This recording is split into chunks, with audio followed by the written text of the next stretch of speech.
Te? Witi! Witi, okay ka lang? Witi! Chismis! Chismis! Bigyan nyo ng chismis! Witi, alam mo ba tama yung hinala natin? Buntis nga si ano? Totoo? Oo, te, buntis nga siya. O, diba? Sabi ko sa inyo, buntis siya eh. Di ba nakita natin siya one time, ang laki ng tiyan niya. Sabi niyo, bloated lang siya. Sabi ko na sa batch natin siya unang mabubuntis eh.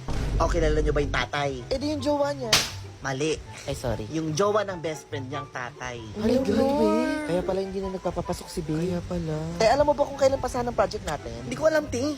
Te, alam mo ba, break na tong si ano, tsaka si ano? Oo, te. Eto na nga yung chika. Di ba matagal na nga ito magjowa sila ano, tsaka si ano. Pero ito daw palang si ano, matagal na nag-cheat sa kanya. Ang sabi-sabi, madaming beses na daw nag-cheat tong si ano. Pero itong si ano, pinagbibigyan. Pero eventually, napuno na tong si ano, kaya nag-break sila. Tapos eto na. Di ba itong si ano, tsaka si ano, magkakaibigan to, di ba? Support sa kanila, di ba? Eto na nga, di ba? Nag-break nga, di ba? Etong si ano, tsaka si ano, nagkikita. Nagko-comfort. So ngayon, ang daming ng galit dito kay ano, kasi nga nag-break tong dalawang ano. Eh, sinong source mo? Ba't alam mo yan? Basta, Gawa-gawa niya lang ata yan. Hoy, te, asan na yung part mo sa thesis natin? Ano, chismis, bago thesis? Kay Christopher Min ka humingi ng grade mo, ah. Baka lang to.